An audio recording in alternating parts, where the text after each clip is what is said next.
Hello, everybody. Welcome, welcome, welcome to Omega Conversations. There are about 1,000 people who've registered for this event from countries all over the world to have what is a very important, timely, critical conversation. And we're delighted that Rhonda Magee is here with us to talk about, our title today is called Color Insight, Reckoning with White Supremacy, and what are we being called to awaken? How is it that these two pandemics, the pandemic of the virus and the pandemic of white supremacy, of racism, that have been laid bare at the same time, how is the intersection of these two things working upon us, calling something very important out in us? How is this timeout, this unprecedented new crises that we're living through, that has set an unprecedented way of spending time, giving us an opportunity for reflection in new ways? What is it calling us to do? And how today we're going to turn our attention to the question of what kind of inner work do we have to do? What does inner work have to do with justice and anti-racism work? And we could have no better person really to help us think about this and talk about this than Rhonda Magee. Before I introduce Rhonda, I want to introduce a term that she actually introduced me to called Zetiquette. It's Zoom etiquette. Because we're all, connecting to each other in our homes, in our offices, wherever you're Zooming in from. You very likely have a camera going. Some of you don't have a camera going. But the question of where is your camera and where are you in relationship to your camera is something that we should be paying attention to, because people can see you. And at some point in our program, we are going to open it up for questions and discussion with Rhonda. And importantly, I want to say that, especially with today's topic, we really expect respectful questions and conversation. But if comments are not respectful, we will move on to the next questioner. So that's our Zetiquette for the day. And I just invite everybody to, wherever you are, just to take a breath. And just to find your seat, maybe even put your hand on your heart to connect to each other. It's just amazing, really, to see the faces of so many people. Even if we don't know each other, we kind of know each other, and we are connected. And this is about our interdependence, which is really so much about what today's topic is about. So now I'm really thrilled to introduce you to Rhonda Magee. She is a lawyer, a law professor who has found her way to being one of the leaders now in racial justice and in this intersection between our inner work, contemplative work, mindfulness work, spiritual practice, and what that has to do with justice in the world, how we take that practice and heal ourselves, our families, our communities, and the world. And she is a law professor at the University of San Francisco. She's a very experienced mindfulness practitioner. She does all kinds of facilitation and workshops, and very especially working on helping people in a compassionate way deal with the trauma that is caused by racism. The personal trauma, the relationship trauma, the community trauma, the organizational trauma, and the society's trauma. Racism causes trauma. And through her deep work, she is mapping how each one of us as individuals can work on ourselves and can contribute to justice by putting these two things together. She has served in leadership roles in a whole number of contemplation-based organizations. She's a fellow of the Mind and Life Institute. She's an author. She's written an extremely important book that if you don't have, like as soon as the Zoom call is off, go to Amazon, well, buy this book or Audible this book or get this book wherever you can. It's called The Inner Work of Racial Justice, Healing Ourselves and Transforming Our Communities Through Mindfulness. It has been recognized, there's a foreword in the book by Jon Kabat-Zinn, the two of them have been doing a lot of collaboration, and it has been recognized as really one of the most significant contributors to the mindfulness field at this time.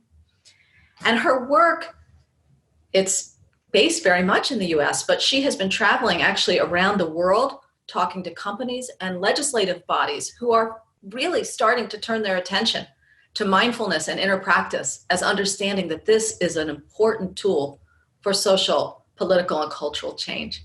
So with that, I'm just really thrilled to be in conversation with Rhonda. And Rhonda, before we hop in to some questions that I have for you, is there anything else you want to say in terms of self-introduction? Because, you know, my first question is going to ask you to share like how a nice lawyer like you ended up in a place like this. But if there's anything else you want to add, please. Well, first of all, thank you so much, Carla, and all of the beautiful team at Omega. Nothing like this happens without a team, right? In fact, nothing happens without support from other human beings on this planet. So I want to thank all of you, the unseen numbers of people without whom we wouldn't be able to do this. And all of you who've taken time out of your days when you could be elsewhere to be here in this conversation. I think that matters greatly that you're here. Whether you speak or contribute directly or not, your presence matters. Let me just say that. And I just like to say, in terms of a little bit more self-introduction, it might come out anyway, but I think it's important sometimes to name at least certain aspects of how we enter into this conversation, what we've seen, where we've been. So I like to name that I was born in 1967, just to remove all ambiguity, in a little town called Kinston, North Carolina. Well, little-ish town. It's smaller now than it was when I was born. But it is, a place where these issues that we're talking about, race and racism, were not abstractions. The legacies of white supremacy were not, just something we talk about. They were in the environment in which I was born very concretely, a very segregated town. I went to in early 1972 or so when I went to kindergarten, still segregated kindergarten class. Brown versus Board had not made its way to that part of North Carolina and didn't make its way to many parts of the South. Many of you may know this legal and social history until the Supreme Court in 1972 or 3, that time frame came out with a case saying, okay, now we really seriously need to desegregate these southern cities. So when I talk about the legacies of these things, I'm not talking about them only as things I've learned through objective study and analysis, although I've done a lot of that over the years. It's also part and parcel of what I've seen in my own life. And I want to invite everybody to reflect as we start this conversation on where you enter into this conversation, what path you've taken, where particular touchstones, what arc and time you've lived, and what types of changes you've witnessed, right? What kinds of ways of being around race and racism did you inherit, or were you sort of raised up with based on where you grew up? So those are the kinds of things I kind of would like us to start to settle into as we turn together around this kind of, imagine a campfire almost. Zoom can't really allow us to be together, right? But we kind of can imagine that we're in a circle around a campfire. So maybe we'll tell some stories and reflect together in ways that humans have done for millennia. So here we are. Thank you, Carla. Thank you so much for that campfire invitation and the invitation for each of us, including myself, to think about, where do I enter the story, right? For each one of us, where do you enter the story? I was born in 1962. I'm a tiny bit older than you, but I was born in New York. And when I was 9, I moved to Florida, and it was the first year of busing. And I remember as a 9-year-old kid being utterly confused about what was going on. It really informs my own entry into the race conversation in such a profound way, including that both of my parents were part of the civil rights movement. But I'm curious to know, you and I have this in common too, that we're both lawyers, both trained as lawyers, and you stayed in the legal field. I left the legal field because I had an inkling that social change was not just about systems and structures. Systems and structures and the law is totally, it's how we arrange our agreements with each other. But that what's going on for each one of us, that there had to be some other transformation technology, something else going on. And that's how I found my way to Omega and to mindfulness and to practice. And here you are, not only an attorney, but a law professor. I would love to hear how you made your way from the legal field. I mean, you're still in it, but what was your path, given your personal experience you just described, and your professional path? How did you make your way to becoming one of the leaders in the mindfulness movement and really bringing what has been largely a canon, a practice, teachings by white dominant teachers in this field in the West of teaching Eastern principles? And here you are, a Black woman law professor from the South, being one of its leaders. How did this happen? Carla,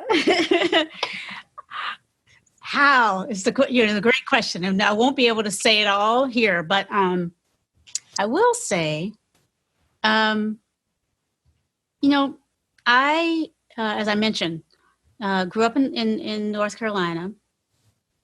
Well, I was raised for the first 6 or 7 years there, and then Virginia, so the South. And moved from Virginia to San Francisco after law school and graduate school and all kinds of different trainings, including, frankly, a training in the military. I did an Army ROTC scholarship. So I had a lot of kind of formal training for this and that kind of success. And that was only enabled by activism, the civil rights movement, and changes in law and policy that allowed a person like me to actually have a kind of future that was completely denied to, my grandmother's generation, born in 1906, my mother's generation, born in 1936, in North Carolina. So that lineage for the women in my family were totally denied opportunities to have this kind of life, the kind of training that enabled me to be with you. And other women and other folks on the call may think about, again, the lineage that we come from. This is this effort to overcome as a society all the barriers that keep us from thriving has many different dimensions and sort of threads, if you will, vectors. Race is just one piece of it. We know it intersects with gender and class and religion and immigration status and disability and age and on and on and on. But we focus here on race, partly because, for many reasons, it's up in the consciousness, but also because historically, it's been one of the hardest for us to really work to undo. But in terms of how I really got into mindfulness, after I moved from Virginia after law school to California, I just realized I was in my mid-20s.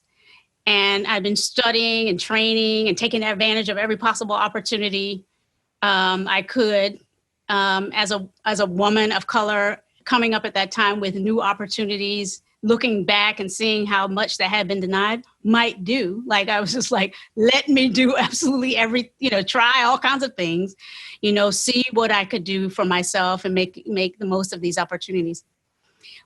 And when I came to California, I kind of realized I had, finished taking the bar and had a few months before my first job was to start, my first law job. And I was completely unable to rest. I was completely unable to not be trying to do something. So while, other people, I didn't have resources to go on a post-bar trip and do all these sorts of things that I knew some people did with their families to help them, get away from it all before. I just, my friends went away and went on vacations, and I was just sort of unable to really stop thinking and trying to do things because I had been trained to do and think for so long.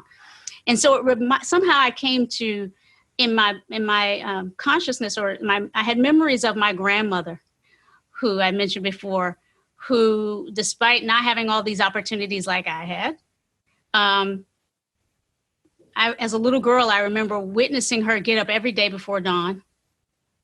And as she if she was going to make time for herself and take care of the family and then go off to work, which she did.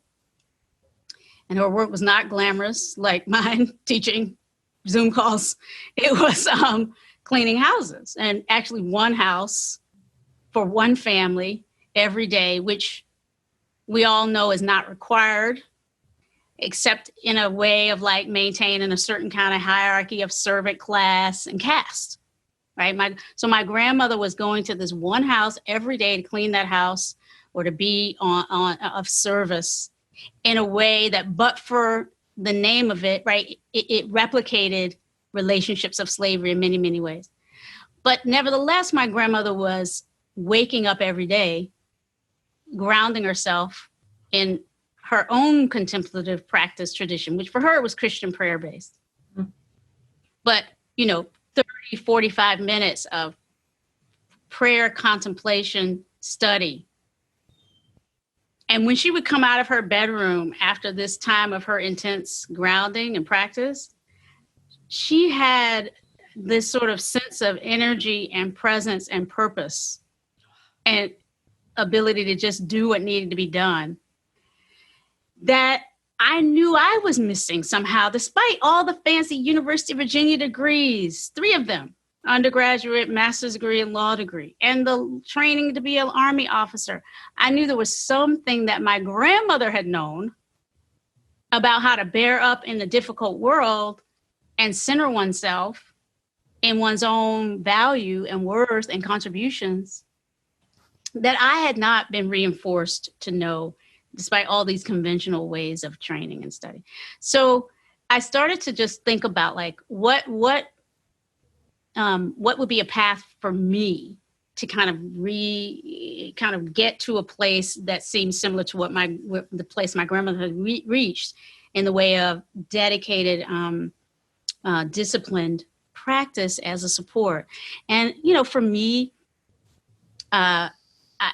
I explored a number of different, and, had it been already by then exploring a number of different kinds of traditions, religious and other traditions. For a variety of reasons, I was more drawn to Asian heritage, translated practices offered by Asian immigrants, Indian American, and other Asian immigrants whose teachings and writings I was finding in books and so on and so forth. So I just found meditation actually through a writer whose name was Eknath Esrodan. He was a person who was among one of the early generations of immigrants from India, from South Asia, who came to the United States and offered in a beautiful way these practices to a Western audience for inclusion in this culture. And so, that's basically I started reading like a lot of people. Practicing for me, it started by reading and sort of trying to practice on my own. And then I eventually, moved from practicing to teaching law.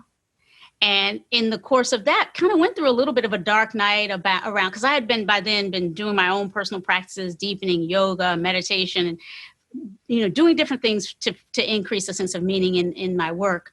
But like you, Carla, as you alluded, there was a sense for me as well that there was some kind of way in which my practice in law, even teaching law, wasn't allowing me to approach life and life's big questions and the potential challenges of our time using the modalities, the traditional ways of being in law, the adversarial model, the Socratic system in legal education. It just felt like there was a whole dimension that was being missed, the whole opportunity to humanize how we do law, to bring the inner practices that I had already by then been doing on my own and exploring. I kind of felt like maybe I was in the wrong profession. And so it was through a period of inquiry for me that I, with the help of a therapist and other folks, that I got support in trying to actually bring more of what I felt was missing into law rather than leaving it. And it was once I got put on that journey that I started to find other people who were meditating, other people who were actually writing about meditation as a support for some sort of scholarly work, and then a group of meditating lawyers led by Norman Fisher, the former abbot of the San Francisco Zen Center, who runs a project called Everyday Zen, which is about translating Zen Buddhism for everyday work and life.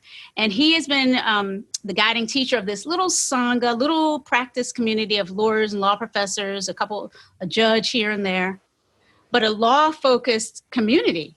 And I started sitting with them in 2003 or 4, and we still sit together. And now they're actually studying my book, and I'm kind of guiding them through that process with Norman's blessing and support. So we still gather. We've been gathering once every 3 to 4 weeks for years, and they were doing that before I joined. And it's only because of the support of that community of practice that I'm here, I would say. Because while right now we're in a moment where everybody's kind of being introduced to contemplative practice as a one-off personal thing one does for one's own enrichment and fulfillment, that's beautiful. Yeah, Blue Mountain Center for Meditation. That's Eknath Esoran's center. I see someone just posted that in chat.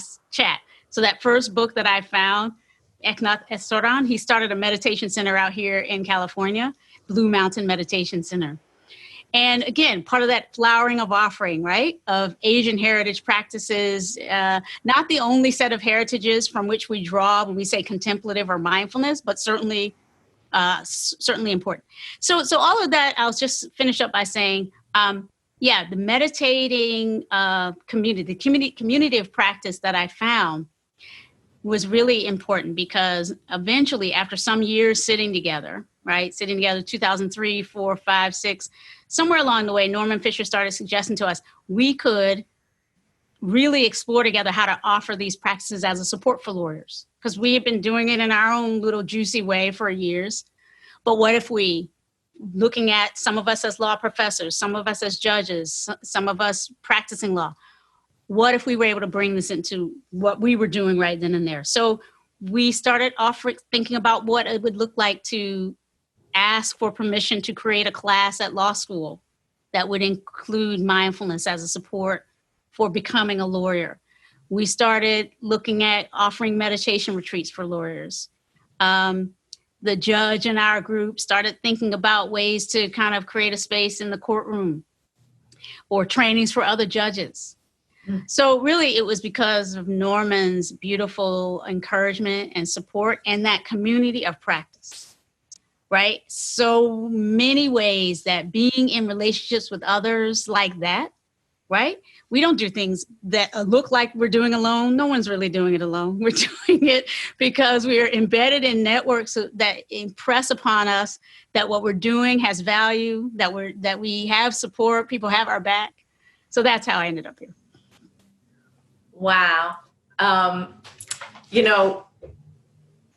The law is supposed to be about justice. Yes. And when we think about white supremacy, reckoning with white supremacy, that this country was built on slavery, that many of our laws were designed to keep that system in place, and slowly we've been evolving the law. Here we are talking about mindfulness and the law, and your work and your book title, it's about, the inner work required for justice, for racial justice. Can you share some of the core ideas here? How is it that our contemplative practices, our mindfulness practice is critical to awakening, to each individual's awakening, to our healing, and to clear seeing? Your book talks a lot about the role that meditation plays in our capacity to see ourselves and to pierce through illusion. Anyway, I'd love to hear, how do we put these two things together, meditation practice and racial justice? Well, thank you. So I might start by just saying that I take the liberty of defining justice and racial justice in ways that get us thinking about um, what is the lived experience of justice? What is sort of the felt sense of justice? So defining justice not in the way that necessarily the Supreme Court would, or that all my fellow law professors might, as process and procedure and the jurisprudence and philosophy of the different ways we can define it. I take my kind of intellectual kind of cues on this part from people like Martin Luther King Jr. and Cornel West and Gandhi, people who have worked to transform societies, and in that work, given us a sense of what justice means. And so for Cornel West, for example, justice is what love looks like in public. Well, for Martin Luther King, justice was power correcting that which stands against love. So you see, both of them have some notion of love in there. And so for me, there's some notion of like a public facing, robust, not the hallmarky kind of syrupy, commercialized notion of love, not the two against the world captured notion of love, but this kind of public care and concern, to me, is at the heart of what we might ideally think of. At least I think when I think about those advocates for justice, like I just named, I think what they're talking about is like a public holding and honoring of humanity, a right relationship between ourselves, each other, and maybe even the planet, maybe even the more than human world, right?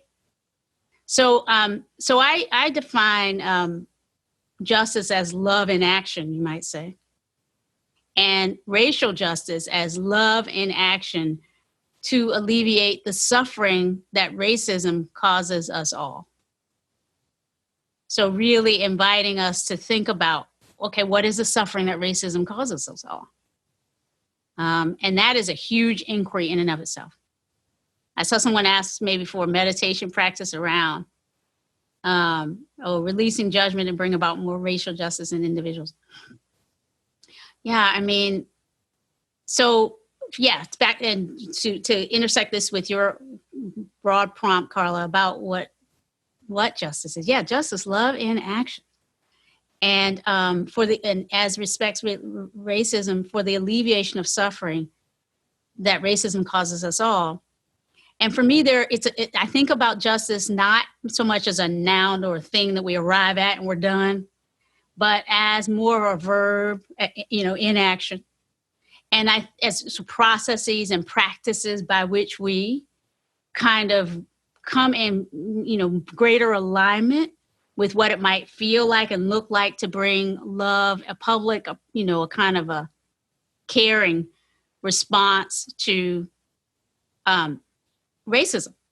And by racism, I'm looking at the various hierarchies created to support often economic and other exploitation. Our history of white supremacy is really very much about that at its origination. Really, we're trying to come up with a kind of a way of clearing the land and developing a robust, first world economy. And the role of racial hierarchy in that, right, proceeded with the development of our society, as we all know, into race-based slavery. It first started out with indentured servants and all of that, and there were white indentured servants, and there was an effort at one point to enslave Native Americans, but it became, for 2 centuries or more, a really solid white over black caste-like system. This became the most efficient way of marrying these ideas and ideologies and myths about racialized bodies with that economic incentive created by industrial capitalism that was developing here and is still with us in some ways. So,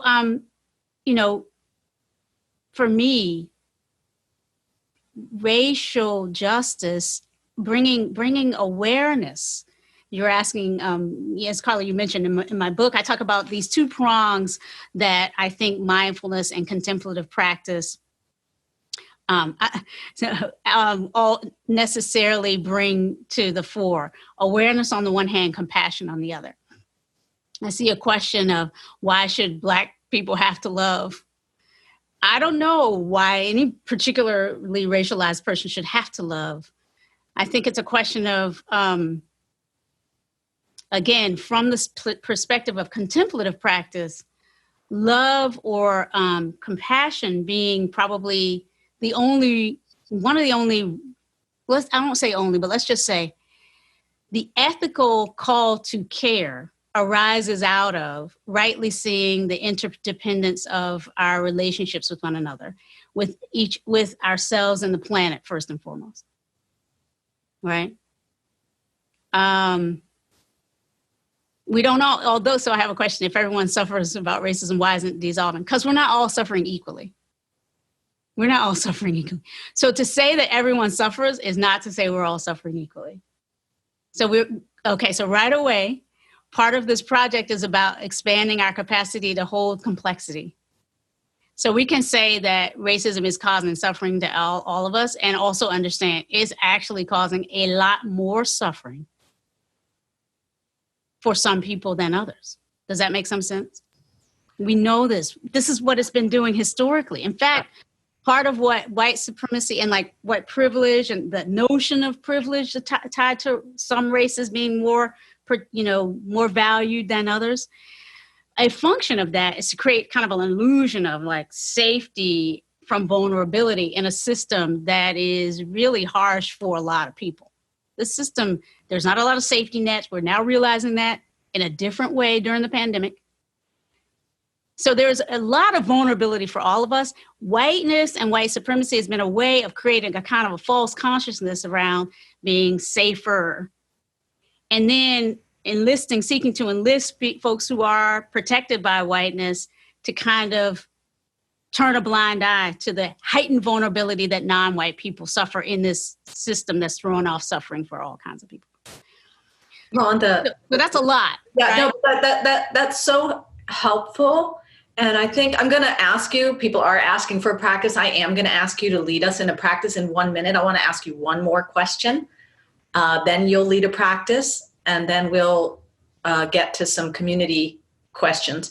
Yep. But how can mindfulness practice help the range of things that people experience based on where they enter their own racialized experience? So on the one hand, the trauma of racism.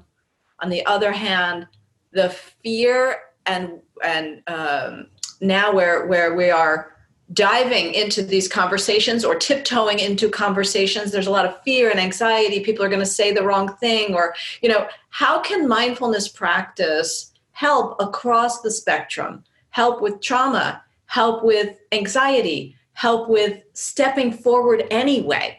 What does mindfulness unlock for us? And then I'll ask you to lead us in a practice. Maybe we should reverse that. Oh, okay.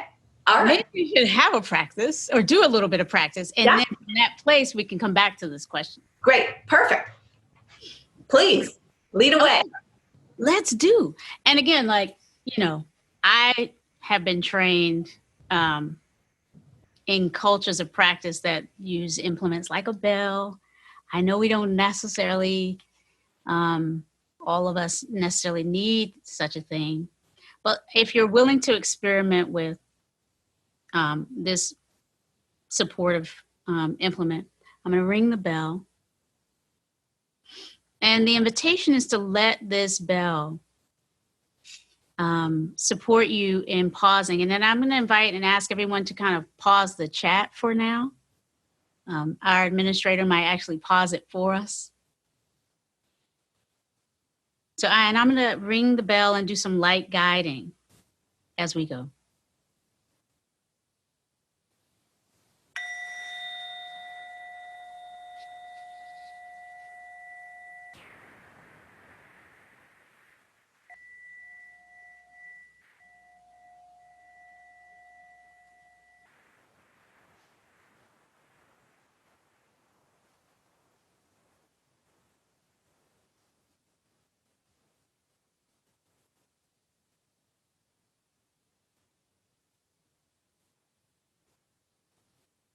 So taking a few maybe deeper than usual breaths. And as we do so, allowing the attention to turn toward the sensations of just being here now, feeling the feet on the floor, the points of contact between the body and the chair or the bed or wherever you happen to find yourself, really inviting a few moments of conscious awareness of what it feels like to be alive in this moment.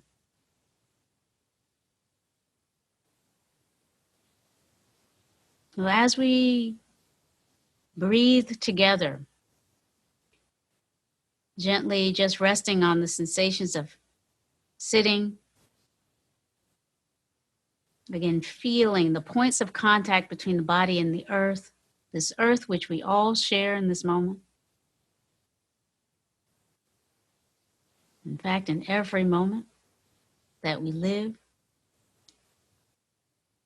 and even in the moments beyond, recognizing that every human that's ever lived has done it here on this earth.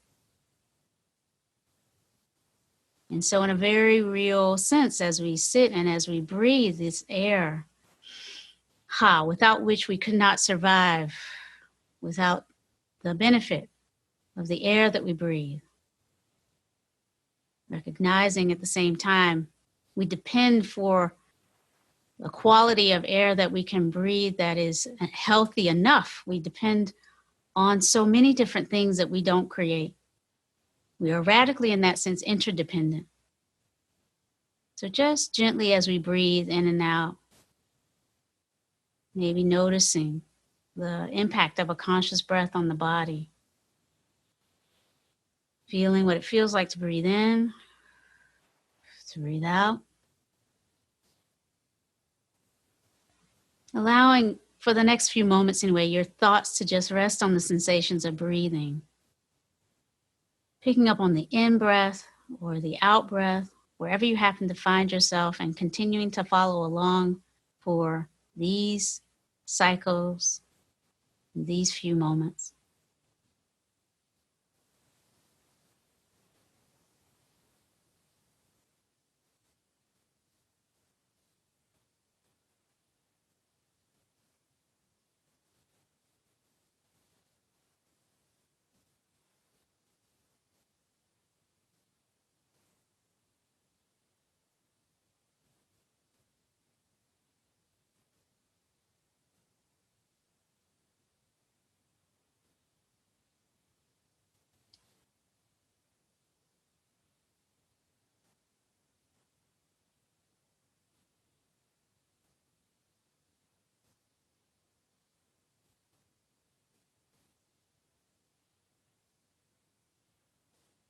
So where is the mind right now? Notice if, despite the invitation to just rest on the sensations of breathing in, picking up on that drawing up of the in-breath, expansion of the abdominal wall as we breathe in, the collapsing of that wall as we breathe out. Notice that even if we ask ourselves or invite focusing on the sensations of breathing in this way as an object of awareness, thoughts may arise, emotions may arise, sensations in the body might seem to be pretty strongly distracting. And so the invitation is to just notice, where's the mind going? Are we moving away from the sensations of breathing into thought? Or feeling overwhelmed by emotion, whether it be rage or sadness or anxiety, the sensations in the body associated with these emotions. Just notice where you are, and with kindness, see if you can just allow yourself to name, maybe thinking or feeling, and name the emotion. Or if there's a bodily sensation, maybe naming and noticing that. And if you're willing, bring your attention back to the sensations of breathing and sitting with compassion for all that you are. You're not trying to push away the feelings. You're not in trouble for having taken your attention away from the breath and found yourself lost in thought. With compassion and kindness, inviting the self back to this engagement with awareness of breath as an object of our focus for this moment. Knowing that the mind will wander. That is what the mind has been trained to do. It will seize upon something and start thinking. It's really been trained to do that. So the invitation is to just gently bring our attention back to sensations of breathing and see what benefit arises from that kind of practice.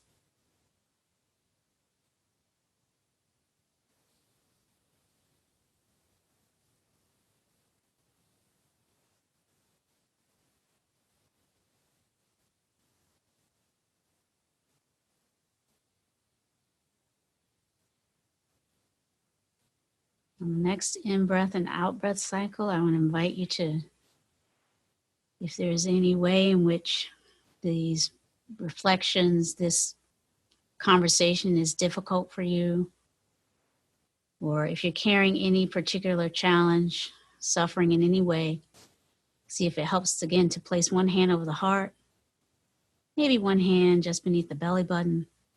You could experiment with both hands over the heart, both hands over the belly button. The invitation there being to see if you can bring kindness and compassion right into your own experience right now.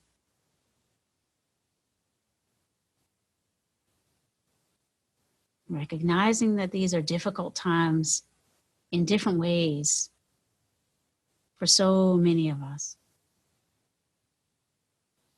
And so gently inviting in this moment a kind of compassionate holding of your own experience.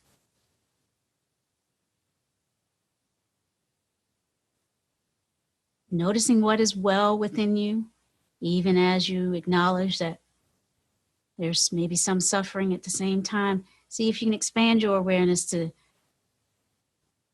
notice and appreciate what is well, what is safe, what is at ease within you now.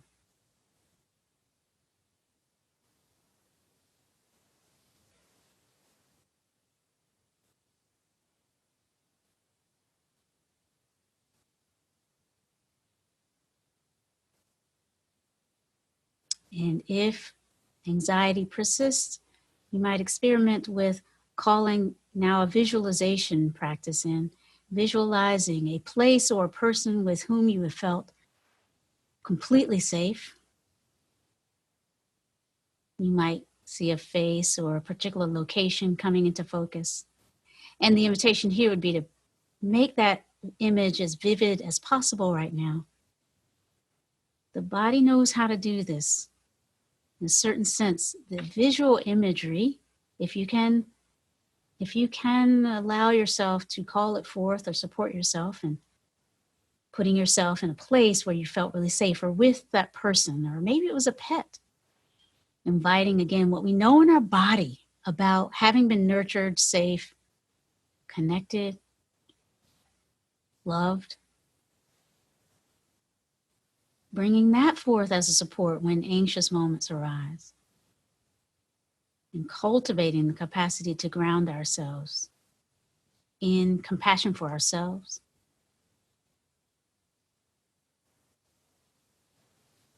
And so from this place, maybe noticing again as we breathe in and out, what is well within? What's the quality of the heart?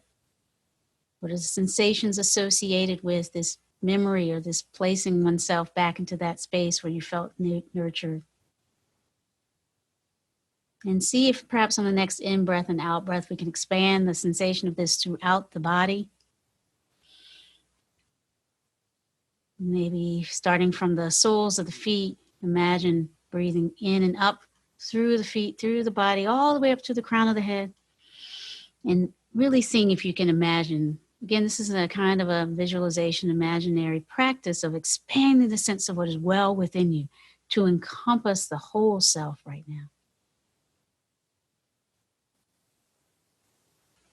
And from this place, seeing if you can imagine extending the wish for well-being to those you imagine to be suffering greater than ourselves in this moment. So there may be members of community or family, loved ones who are suffering greatly and whose well-being is on your heart right now. See if perhaps in the next out breath, you can imagine extending the wish for well-being that's flowing in you for yourself toward those you know to be suffering. Your loved ones, your community members, members of other communities that are even more vulnerable, perhaps. Whether here, near, far, around the world. So perhaps on the next in-breath and out-breath cycle, sensing into what is well and safe within you and the wish for well-being you carry for yourself, imagine extending that as you breathe out to everyone on this call, in this circle, campfire circle. And imagine extending it beyond this circle to all who are suffering as far to the east, west, north, and south, encircling the globe with this wish for compassion in this moment. All communities who suffer, those particularly vulnerable right now in this period of pandemic, multiple intersecting pandemics. Can we breathe in what is well with us, breathe out the wish that we can cultivate the capacity to alleviate the suffering that is in our midst right now.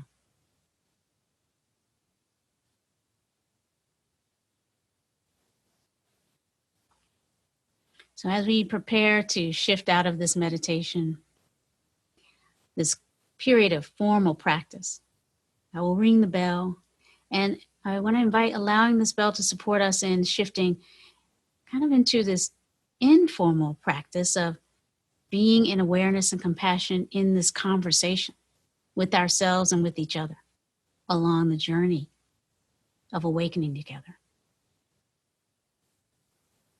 So sensing into one word perhaps that captures what's alive in you right now, what you'd like to carry forth from this practice into the rest of your day and beyond perhaps.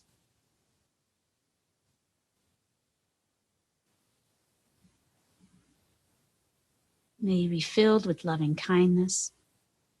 May we each and all be well in body and in mind.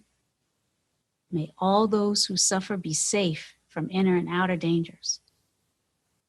May we create systems that support us in being truly alive, thriving, liberated, and free.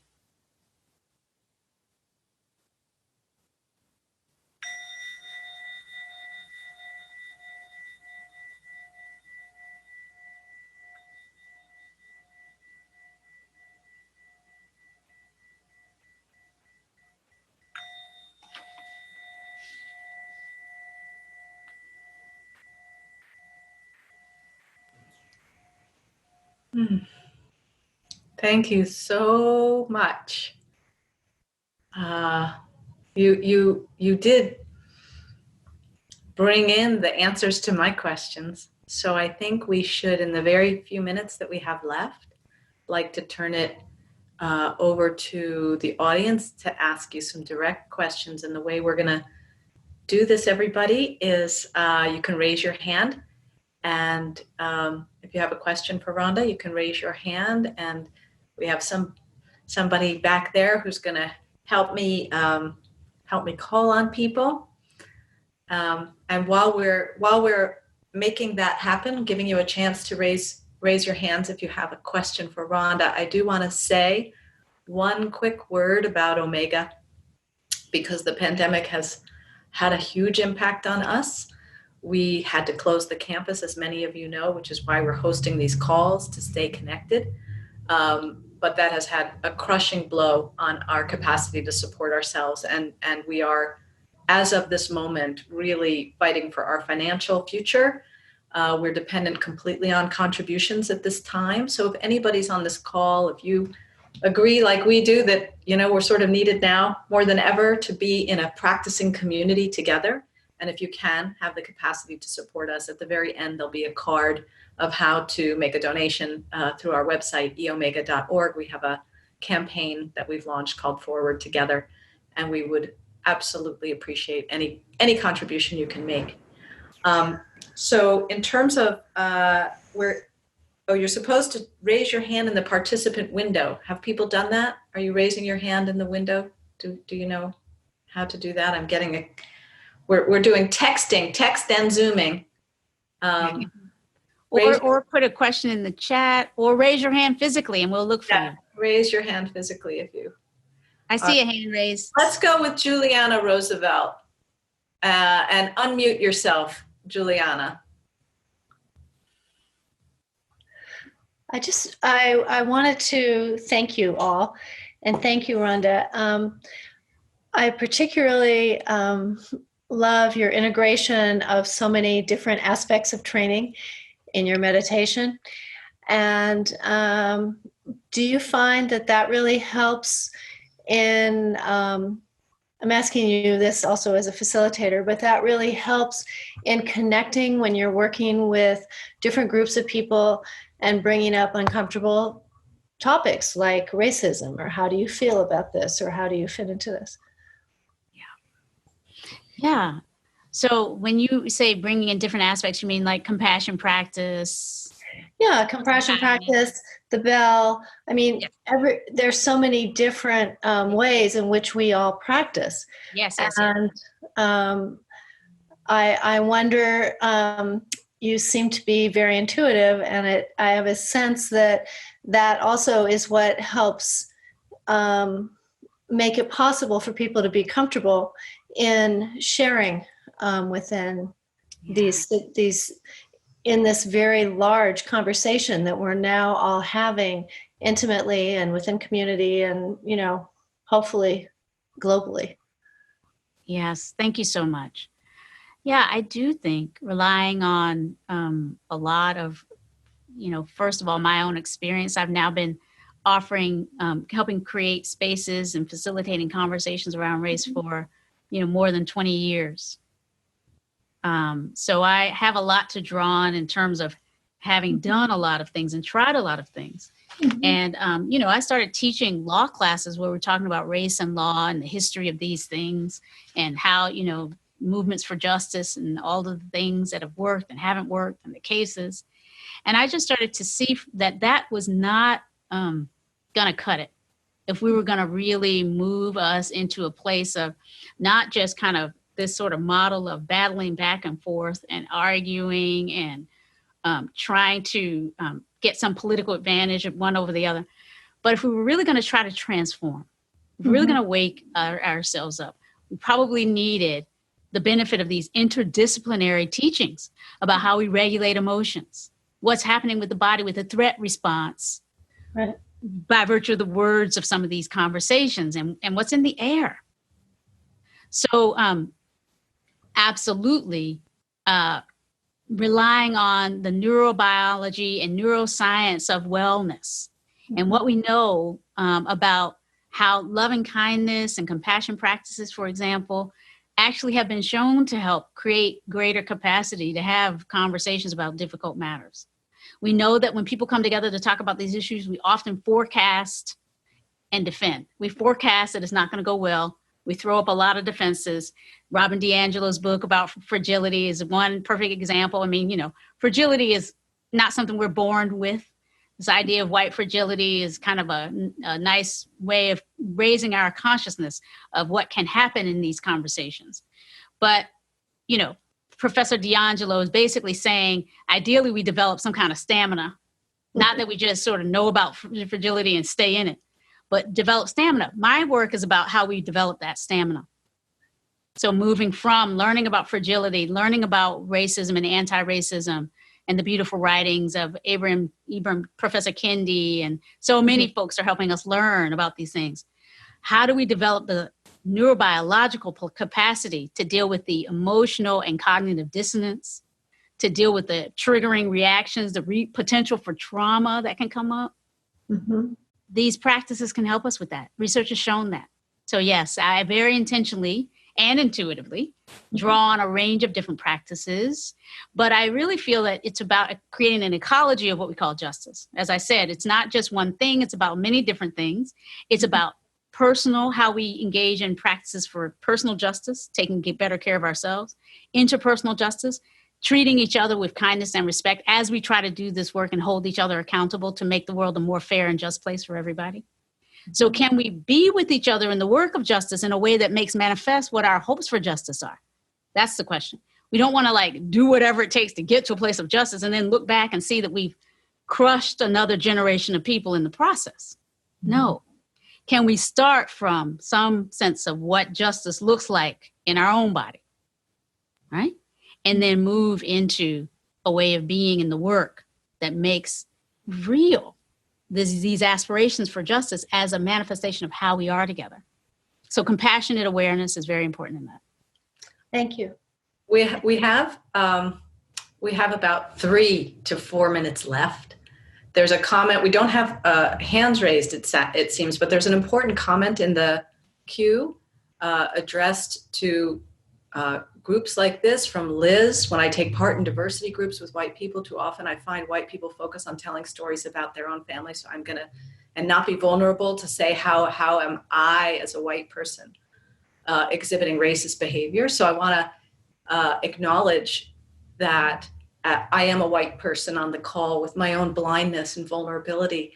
And how, I ask the question, around how practice can help white people like me show up with more vulnerability and working on blindness in that sense. Yeah, so people are putting a lot of good resources in the chat, from the White Awake trainings to My Grandmother's Hands, another beautiful teaching around the pervasiveness of trauma around race for whites as well as people of color. I would say that, first of all, we can bring mindfulness to affinity-based groups, right? So it is difficult when people of color come together with whites who have not started doing this work at all. It is, and it can be re-traumatizing. So in my work, I don't suggest that we all necessarily just join together and just have at it and practice and talk. We ask ourselves what's called for. Is it called for some of us to spend some time studying? I think of studying, I wrote a book. There are all these other books we're naming. I think of, just as we study to develop our contemplative practices, we study texts, we meet, we gather, we learn in that way. There are all these texts about racism. We should study these texts. We should create spaces where we can learn together and see that as part of the contemplative practice work. So it's not just about meditating and chatting and then being there for the conversation, although that's important. It's really about realizing we have all been miseducated. We've been educated for bias and racism. We have to re-educate ourselves in ways that feel respectful and honor where we are and what we know we need to do. And, for me, I've been teaching classes that help students do that for 20 years. And so I bring these practices in, not as a bypass around the work of studying and reckoning with the injustice and the disparity. Again, we all are suffering. We're not suffering equally. We all have things to learn. We don't have the same things to learn equally. So dealing with multiple complex reality. Mindfulness is perfect for that. There may be no other practice so well suited for helping us, notice when we're getting into a kind of a combative reactivity around somebody else's sense of reality. Well, mindfulness can help us understand that, we're all, creatures of our own kind of conditions, habits, thoughts, attachments, aversions, delusions. And so we are kind of able to develop kind of a certain kind of humility and at the same time, a certain kind of steadfastness for the work. Does that make sense? To be both like, wow, we're all learning. We're all thrown into a world. We didn't choose these bodies. We didn't choose these heritages. Very few of us, although we can make some differences here and there, right? We are mostly inheriting a lot that we didn't create. So from that place of recognizing that there's work for us to do, and that we're sort of all thrown in a world where all these projects of racism and other biases were in progress when we joined it, right? So for me, it's a very kind of both humbling and steadying practice to do this. And I'm going to lastly say this, lifelong. So disrupt this whole idea that we have in America about we turn to this every once in a while and then we go back to regular programming. No. This is an aspect to me of mindfulness practice. This may be the thing it was for. I don't know. Well, so many people have said, we hope we don't go back to regular programming. That if there's one thing we all take from the pandemic and the uprising, the social uprising, that we cannot go back to the programming business as usual. And we have to take advantage of the disruption. And you have been so, somebody said in the chat, patient and insightful. The chat of appreciation towards what you've given us today in terms of, frameworks and thinking and the practice itself and insight and inspiration to do the lifelong work of healing, of justice, to do the inner work, to end white supremacy, to bring true equality and the human family into real equal family relationships. Rhonda, thank you so much. And thank all of you for joining us. We always find it hard to say these are the only Zoom calls, by the way, that I find really hard to say goodbye to. We're all, so many Zoom calls, you're like, okay, goodbye. But when I see all of the faces out there, it's hard to say goodbye. Thank you so much for joining us. And we look forward to continuing this conversation and to working to end white supremacy together in a community of practice. Thank you, Rhonda. Let me say, please. We close, but we don't, right? We pause and we go on. We may never meet in this way again, but know that we're connected. We're not alone. You can find me all over the place. There are many opportunities to practice with me and more as we go. So I'm going to just trust that, these moments that we come together are meaningful in ways that ripple forward. And this will not be our only time to connect, even if it's our only time in this real synchronous way. So be well, be safe, be connected, be supported and resourced on your journey from here. And I thank you for being in this big community of practice, for making the world a better place in ways that make it better for all of us worldwide. So thank you.